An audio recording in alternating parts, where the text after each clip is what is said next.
Welcome to Yoga with AJ. My name is Aparajita Jamwal and you can call me AJ. Yoga is something that really gets me going every single day. It helps me connect with my body, with my mind, with my thoughts, my feelings. And I'm very, very happy to be able to share that with you to help you connect with yourself. Perhaps you're curious what a yoga class feels like, or perhaps you have taken a couple of yoga classes before. So join me today. We're going to be doing some very basic sitting, standing and forward bending poses in order to strengthen your postural muscles, all the muscles that help us stand up straight, sit up straight. It sounds so simple, just sitting or standing, but even that can be done in a way that strains our muscles, and a lot of us nowadays sit at a desk all day. So I'm going to help you to find your center where you can sit or stand with ease without hurting yourself or straining your muscles. And to do that, we'll start out with Marjariasana, the cat pose. We'll move into Ashwa Sanchalanasana, the equestrian pose. We'll stand up and be really strong like a warrior in Virabhadrasana. And then we'll come down to the floor for a forward bending stretch, Paschimottanasana, and you will need a belt for that. So if you don't have a yoga belt, you can just use any cord or belt that you have lying at home with you. So let's get started in Sukhasana, easy or comfortable pose. So we start out in Sukhasana, easy pose or comfortable pose. You're just crossing one leg over the other and trying to bring your feet under either knee. If you're not able to do that, don't stress about it. Just get into a nice cross-legged posture. And even though this posture is called easy or comfortable pose, many people have trouble sitting up in this posture. So you can have a pillow or something, a blanket maybe folded up to sit on, so that you can relax your back and your knees in this posture. So take a deep breath in, roll your shoulders up and back, straighten up the back. Just take a few seconds, a few minutes to connect with your breath. Take a deep breath in and exhale. So we're going to bring our right hand onto our navel and really feel the stomach move with the breath. Let's try that again. Inhale deeply. Let the abdomen press gently into your hand as you inhale, abdomen expanding. As you exhale, allow the abdomen to contract and retreat back towards the spine. One more time. Inhale deeply. Abdomen expands. As you exhale, abdomen contracting. One more time. So let's connect with that and our hands this time. Interlock your fingers. Inhale deeply and stretch your arms up towards the ceiling. Press the skin of your palms up towards the ceiling. Press your shoulders down. You might feel like the knees and the hips want to come up here. Gently press them down. Feel heavy there in your hip, in your knees, your shoulders. And stretching up from the sides of your body, really trying to reach up towards the sky. One more deep breath here. And gently bring the arms down again. Let's try that one more time. Inhale and bring your arms up towards the sky. Let the palms touch each other. Interlock the fingers, slightly different this time. Pressing the pointer finger up towards the ceiling and gently massaging the sides of your head with the insides of your arms. Relax the shoulders down and stretch up from the sides of your body. Taking another deep breath in, and on the exhale, twist towards your right. Now you may be slightly twisted, completely twisted, or just comfortable there, wherever your body allows you to be without compromising the straightness of your spine. Taking another breath here and come back to the center on the exhale. One more deep breath in. Reach high with your arms and twist towards your left. Your chin might be in line with your left knee, nice parallel to the floor. Shoulders relaxed in their sockets, stretching up from the base of your spine, nice and tall. Take another deep breath in, come back to the center and relax your arms. Wow. Take a deep breath in, roll your shoulders back, straighten up the back. We're going to stretch our legs forward now, relaxing the legs and stretching out the ankles. So we're going to be in Dandasana or staff pose, and I'm going to show you that from the side so that you see what the back is doing in Dandasana. So very often when we are sitting, whether in a chair or down on the floor, the sacrum tends to relax. And that's what leads to the slouching in the back. So we're going to try and straighten up from the lower back, trying to bring your back nice and tall. Press your palms next to your hips, down into the floor, straighten up that back. Keep the legs engaged, don't let them be dead. Gently pull up the muscles above your knees and bring your toes in towards your body. You're flexing your feet. Pressing the palms down, straightening up the back. Wonderful Dandasana pose to straighten up your back. Take a deep breath in, stretch your feet in towards you even more. See if your heels can come off the floor. And exhale, relax. So we're going to try doing that, holding the Dandasana pose while waking up the ankles. So gentle movement with the ankles, just bringing the toes in and stretching them away from you. Let's try and do that connecting with our breath. So press down into the floor, inhale, stretch your toes in towards you. On the exhale, point the toes away. Inhale and bring them in. Exhale, point them away. One more time, pointing them away on the exhale, keeping that back nice and straight. Focusing on your breath as you're doing that. Inhale, bring the toes in. Exhale, stretch them away from you. Inhale, bring the toes in. Exhale, stretch them away from you. Just a couple more times. Taking a deep breath in as you stretch them in and exhale. Relax. Shake your legs out. You must have felt your legs working and your back as well. So we're gently going to bring our feet in, stretching the ankles out even more. From here, you're going to gently curl your toes in and press them down into the floor. So the pads under your pinky toe all the way through to your big toe, pressing down into the floor, straightening up your back, bring your hands to prayer position, open up the shoulders, bring the chin up, straighten up your back, really pressing those toes down. Now we're going to wake up the wrists. So stretch your arms forward, inhale and bring the hands up towards the ceiling, gently drop them down as you exhale. Doing this 4 or 5 times, just waking up the wrists. Inhale and up, exhale and down, inhale up, exhale down. One last time. Keep your arms nice and steady, nice and straight, and now roll the wrists. Try and keep the shoulders pressed down into the sockets, pulling up from your stomach, from below your abdomen, below your navel, and rotate the other way. One last rotation and gently bring your hands down. So we'll move into Marjariasana, cat pose. It's a wonderful pose to wake up your back, relax all the muscles, release any tension from your neck and your lower back. So we start out on the floor in a box-like position, and we're going to make a nice starfish with our hands on the floor. Open the fingers nice and wide and use every part of your palm. So this fleshy part where the thumb is, the outer edge of the palm, especially the joint of the index finger and the thumb, really press down into it. Make sure your wrists and your shoulders are in one straight line. Step your knees back, bring your knees and your hips into one line.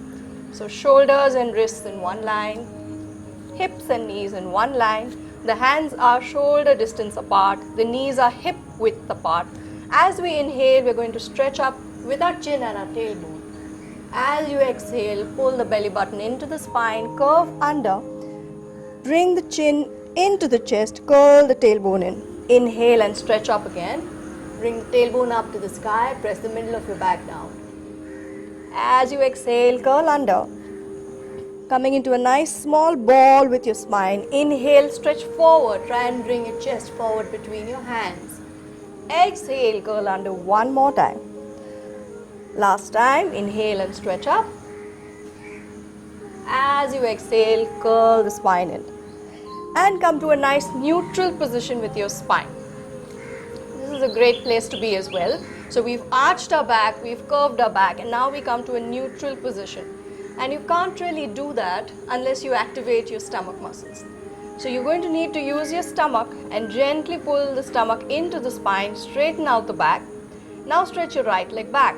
We're just going to gently wake up the calf muscles. Imagine you have a wall behind you and you're pressing your heel back into that wall. Really stretch out the calf, pull the stomach into the spine, press down into the floor, away from the floor. Using your arms rather than your wrists or your shoulders, gently bring the knee back. Stretch back with your left leg this time. Really pressing your left heel back against an imaginary wall, pulling up the kneecap on the left leg. Straighten out the spine, keep your chin in line with your back. And gently bring the leg back. Rest for a moment in Vajrasana, thunderbolt pose. You have your big toes together, making a seat for yourself with your heels and just resting there. So you must have felt some pressure in your wrists while we did that, and you're going to work your upper body yet again with another posture called the plank. And it's really, really good for your stomach, your upper body strength, and to activate all your postural muscles once more. How do we get into the plank? It's very similar. So you come back to that nice open position in your wrists. The fingers are spread wide, wrist and the shoulders in one straight line. Bring your neck in line with your back. Your neck is an extension of your back. Stretch your right leg back just like you did when we did the calf stretches. And now take a deep breath in, step the other leg back as well. So you're activating your stomach to stay in one straight line. Common mistakes: you could dip, drop your hip down, bring a lot of pressure onto your lower back, or rise up like a mountain. We're going to try and come into one straight line. And the mind tends to resist coming into one straight line. Believe me, I know that. So activate your stomach, have your shoulders, your back, your hips, everything in one nice straight line. Imagine you have a wall behind you and press your heels back into that imaginary wall. Just staying here for a few seconds more and gently bring your knees down.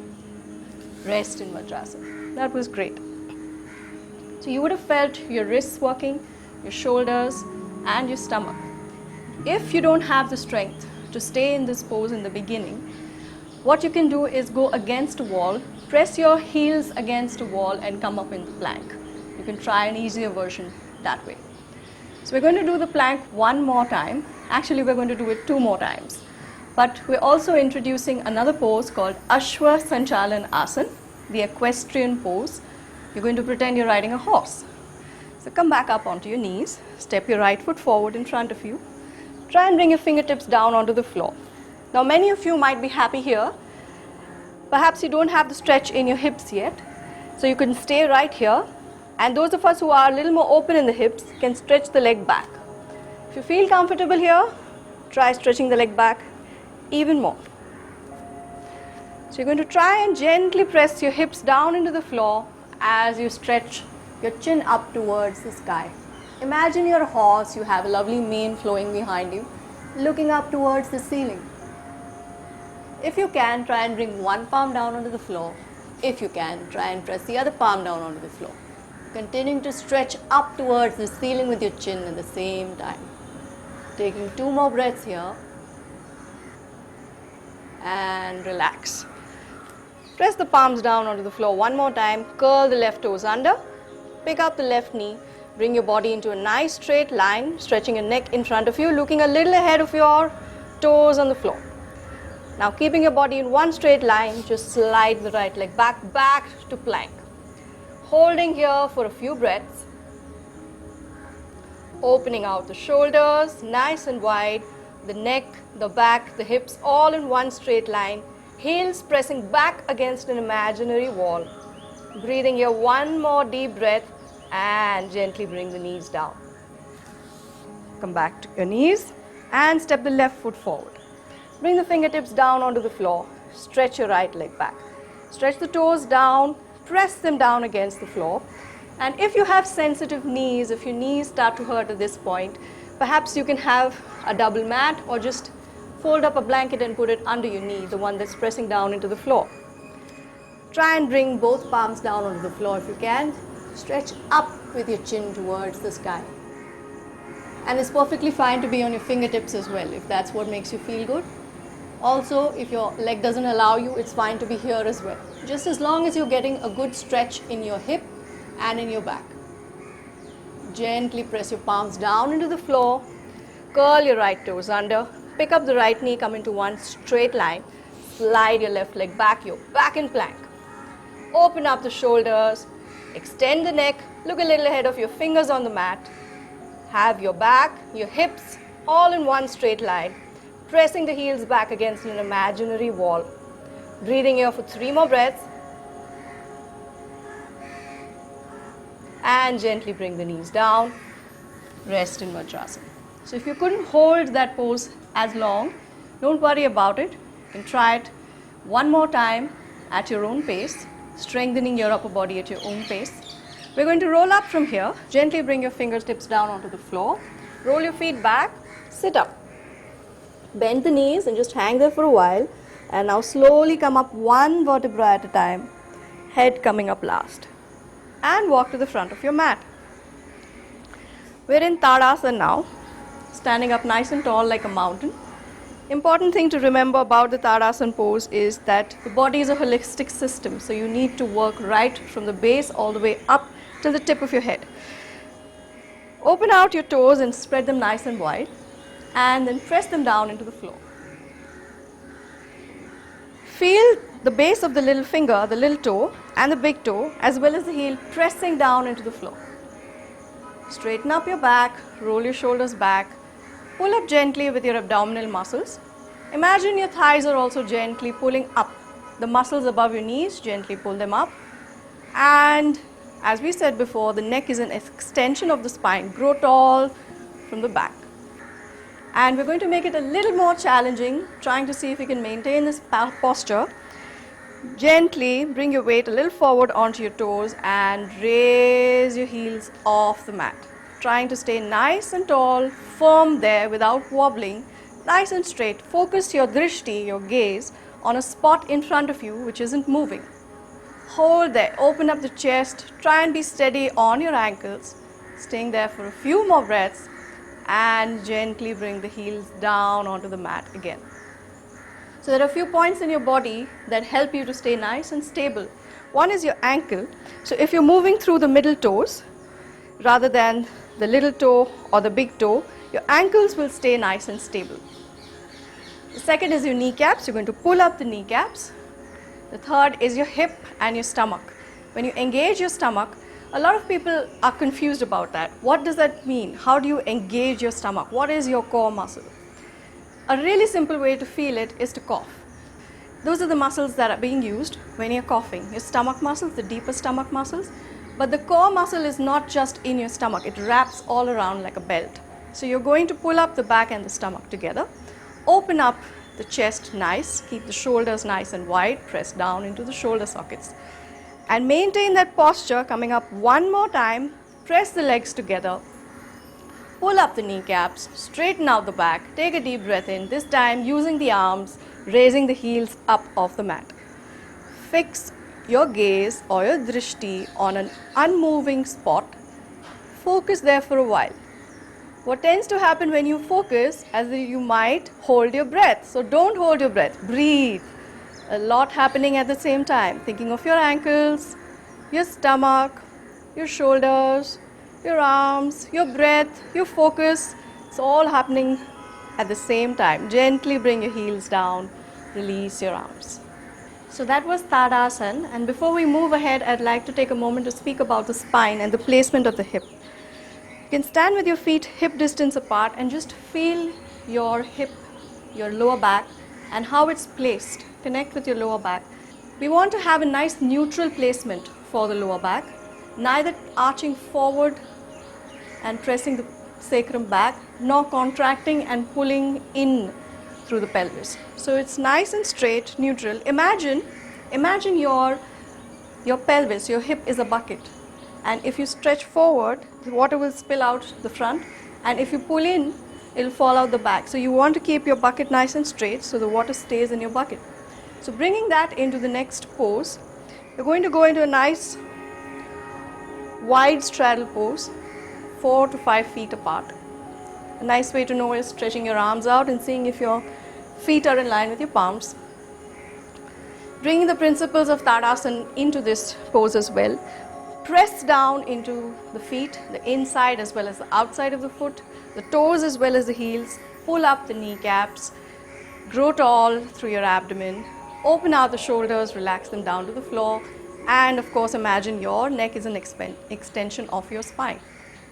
So we're going to go into Virabhadrasana 2, the warrior pose. To get there, turn your right foot out towards the right and have a look at your alignment. The heel of the right foot needs to be in line with the arch, flush in the middle of the left foot, and that will help you keep a nice balance. Gently turn the left foot in, and what usually happens here is that the hips go a little off.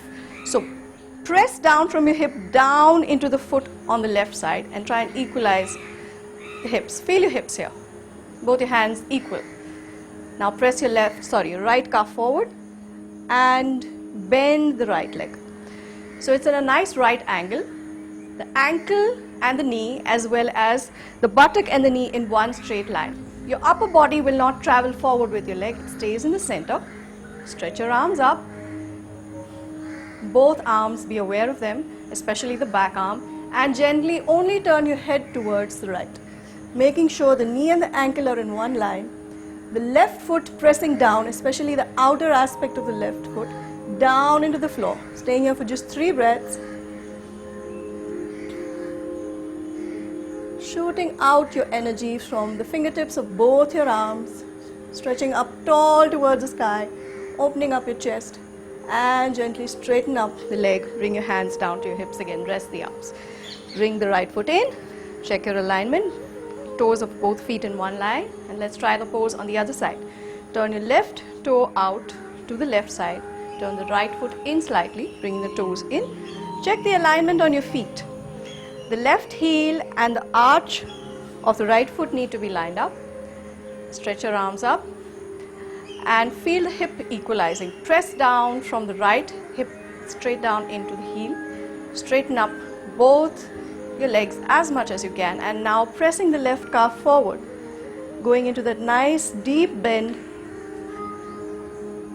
making sure your ankle and your knee are in one line, and your knee and your hip or your buttocks in one line as well.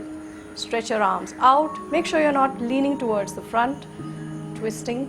Try and keep your upper body, your torso as straight and tall as you can, and just look towards your left, looking out over the fingertips on your left hand.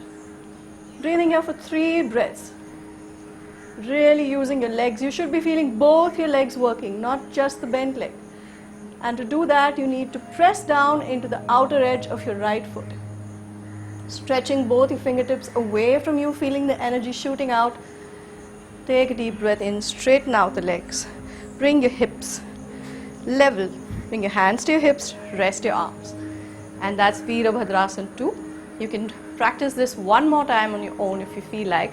And remember, if you're not able to go all the way down just yet and maintain there, don't put yourself into a position where you're feeling uncomfortable. Do the pose to where you're feeling comfortable. The definition of pose is steady and comfortable.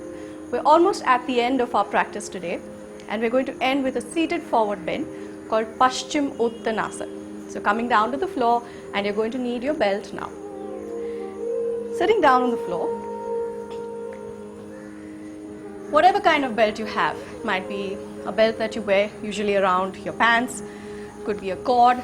It doesn't need to be very special for this pose. We just need the belt to help stretch your legs out. So Paschimottanasana roughly translates as stretching out the west. Uttan means to stretch, Paschim is west. That sounds like a very strange pose. The thing is, yoga was and still is traditionally practiced early morning facing the sun. We start our sun salutations facing the sun, thanking the light for everything that it's giving us. So when we face towards the sun, the part of our body that's facing towards the sun is pointing east. That's the front of our body. And the back of us is pointing away from the sun to the west. And so the back of the body is considered west. We're going to stretch the west, that's the back of the body. All the way down from your ankles, your Achilles tendons, your calves, the backs of your knees, your hamstrings, that's the muscle at the back of your thigh, your buttock muscles, your lower back, your middle back, all the way up into your shoulders and your neck. Everything's going to get a wonderful stretch. So to get there, we come first to Dandasana. You know this pose, we did it at the beginning. The legs are nice and straight. Both the legs are together. If you can get your ankle bones to touch, press them together gently. Straighten up the back. Press your palms down into the floor. feel your lower back rising as much as you can. And you can also do this against a wall. But if you're doing it against a wall and your head is against it, maybe you're slouching. So make sure that your back is nice and straight. Loop your belt just under your toes. The balls of the feet, the pads of the feet are getting a nice stretch, and gently pull back. At first we're just stretching the legs, making sure the legs are nice and straight. So you should be feeling a stretch at the back of your knee, along your calf, and even maybe up into your hamstring. Your ankles are as far stretched as you can get them. Some of us will stretch more here and get the heels off the floor, and some of us maybe not. So stretch to your optimum as much as you can. Now we'll bring the back into the stretch. Take a deep breath in and gently lean forward. So we're not going down, we're just stretching forward. Try and go as far ahead your belt as you can. If you're here, that's fine as well. And if you don't really need the belt and you can hold your toes, go ahead and do that. We're going to stretch up towards the ceiling, drawing the chin up, trying to lengthen the spine at first. Just trying to feel a nice length in the spine and in the legs as well. Holding here for a few breaths. Relaxing the shoulders down into the shoulder blades, pulling the toes in towards the body. And then gently stretch forward. If you're using your belt, walk up your belt, bring your fingers closer towards your legs.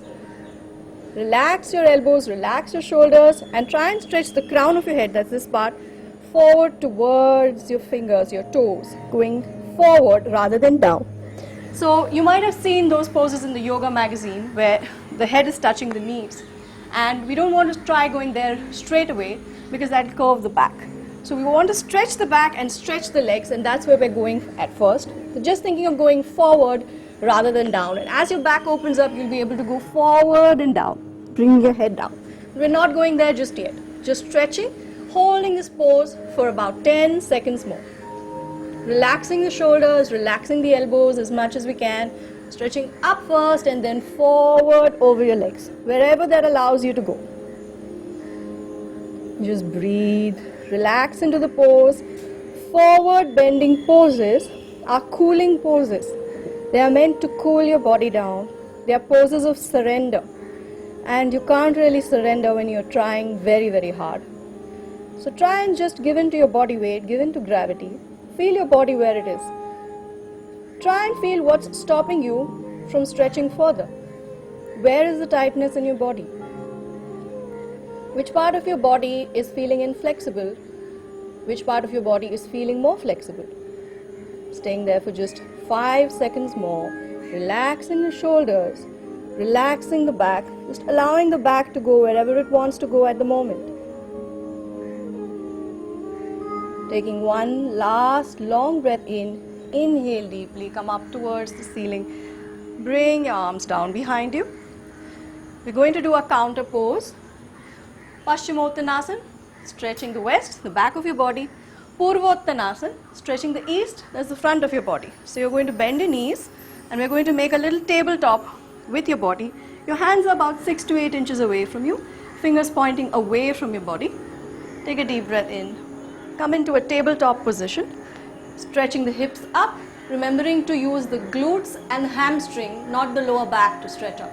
Then gently drop your head back. We're going to stay here for about 10 seconds. If you get really tired, gently bring the hips down to the floor and rest.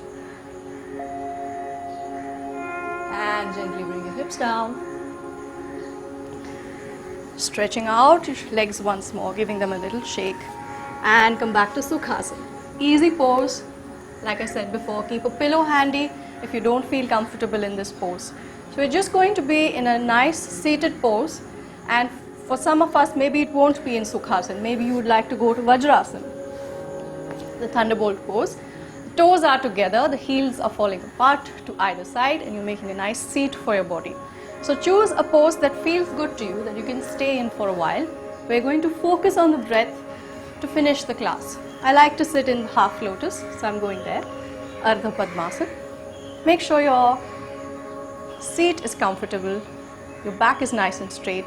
Inhale deeply, roll those shoulders back. Bring your hand, the right hand or any hand, onto your navel and the other one onto your heart. Inhale deeply, Let the abdomen expand and let the chest gently expand. As you exhale, feel the chest falling. It's a very subtle movement.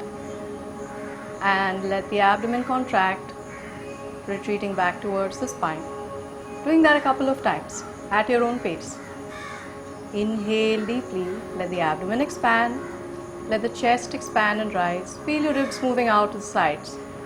As you exhale, chest gently falls, the abdomen retreats back towards the spine. Close your eyes and try and connect deep within. See how your body is feeling. Which part of your body feels like it has worked? Which part of your body is feeling relaxed? Observe any thoughts or feelings like you would observe clouds in the sky. Just passing by, not feeling too attached to them, letting them pass by, watching them. Perhaps they have different shapes and forms. And then gently resting your hands down on your knees, palms turned up. Continuing to breathe deeply. This is something very, very rarely take a moment to do. Just taking some time for yourself between all those texts that you send on your phone, all those emails that you're sending on your computer, all those friends you have to rush and meet, all those meetings you're very busy with all day. Taking a moment to connect with yourself and really feel what your body, your heart and your mind are telling you.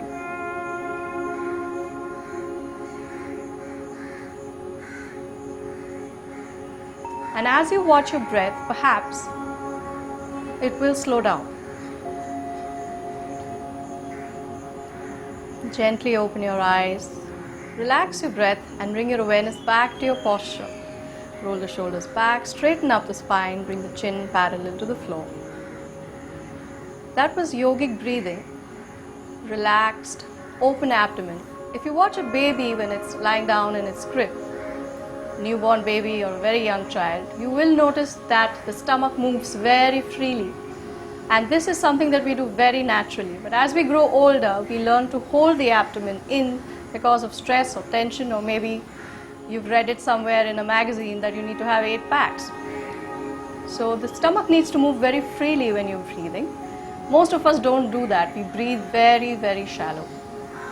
I've really enjoyed taking this class and I hope you've enjoyed doing it with me. In the next episode, I'll be teaching Surya Namaskar and a whole lot of other asanas or poses, some of which you may have done before and some may be brand new to you. You're watching Yoga with AJ, and remember to connect with yourself.